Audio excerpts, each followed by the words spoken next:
Do you think size guarantees success in the NHL? It's probably a question you've debated with friends before. I'll tell you what I think on the subject, and it's all right here at Talkin' Habs, right there, with me, Rick. If you love the Habs like I do, subscribe and ring the notifications bell for all my videos, live streams, and podcast news dedicated to the Habs and all things hockey, and you can leave any comments in the comment section below. Stumbling over my words because you might notice it's a new camera. It's not really a new camera, it's my newer phone. I want to see what it looks like because I've been getting some complaints about my sound, so I can't plug a microphone into my other camera, so I'm going to try here. Let me know, please, what you think of the film quality. I appreciate that. Now, the reason I'm doing this video, if you watched my live stream last night, you know I was talking about a different video, which I'm still working on, haven't filmed it yet. I changed to this video because of a subscriber earlier today, 1111 he goes by. Nothing bad, it's just a debate we've been having for the last couple of weeks about size. He would like Montreal to be training away a lot of their good players, smaller guys, to get bigger guys to have more success in the playoffs. I've been saying that I don't believe that you have to do that. Big guys are good to have, but they need to be able to be at a certain competency. And not all big guys are great skaters, are fast, are, this and that, which I'll go into here. So this is the reason for this video. Let me see. I just ad-libbed that, so I got to catch up and see where I am.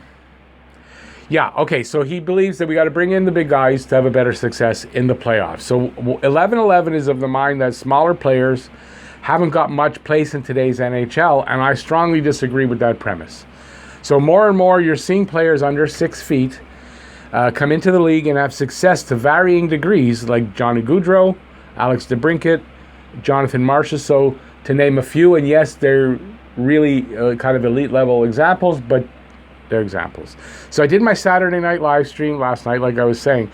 I was trying to explain my thoughts on this subject, which were this.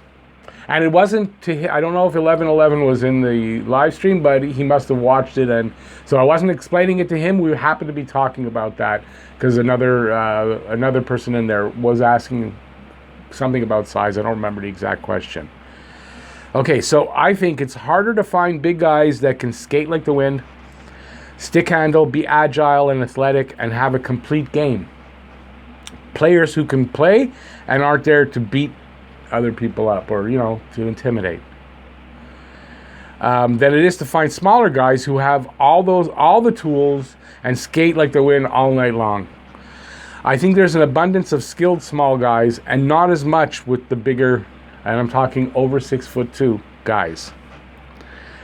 Can a team win the cup with all small guys up against all big guys? No, that's obviously not going to happen.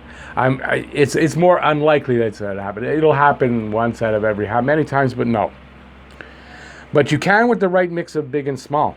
So I guess my point is this. MB shouldn't shy away from a player simply based on his size. A big guy who is skilled is only slightly more favorable to a small guy who has a higher talent level.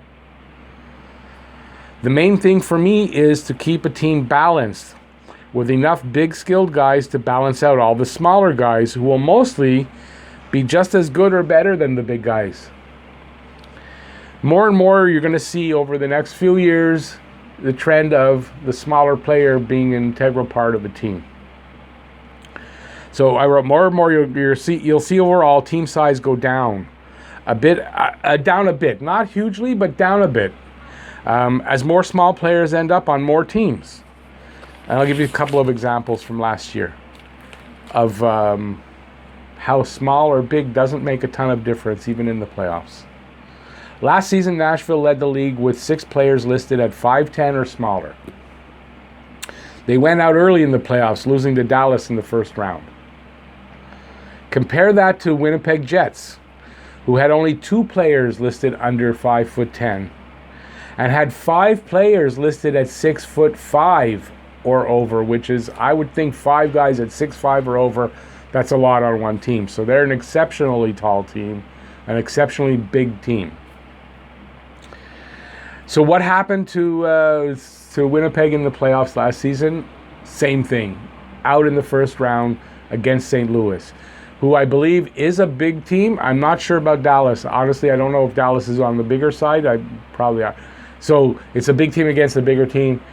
It's still the same result is going to come out. A smaller team and a bigger team, and the results are the same. One is neither better or worse than the other. Too many other factors come into play than just team size when it comes to winning a Stanley Cup. The clutch and grab era is over.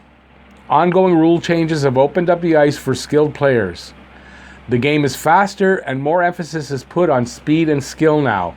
It's a playmaker's game, not an intimidation game. The new emphasis on speed and skill, vision and hockey IQ are making for a more exciting game, bringing in new fans, opening TVs and radios and streams everywhere, and bringing new eyes to watch the game we all love, this wonderful game of hockey. So here's to the smaller players everywhere, and here's to the bigger players everywhere. You're all hockey players, and we love you for it, no matter what your size. So thanks for watching this video.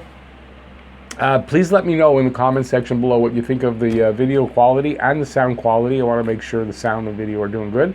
And I think that's it. If you like this video, please give it a thumbs up. And you can subscribe and ring the notifications bell. And that is going to, you're going to get all my videos and live streams and podcast news. And it'll get you your daily fix of Bleu Blanc Rouge. And it's all dedicated to the Habs and all things hockey. So once again, thanks for watching this video. Oh, don't forget, join me Saturday nights at 9 p.m. Eastern Standard Time for Saturday Night Hockey Talk live stream right here on my channel. It's every Saturday at 9, and I think that is it this time. That's it. So hope to see you all at the live stream, and go Habs go. Bye, y'all.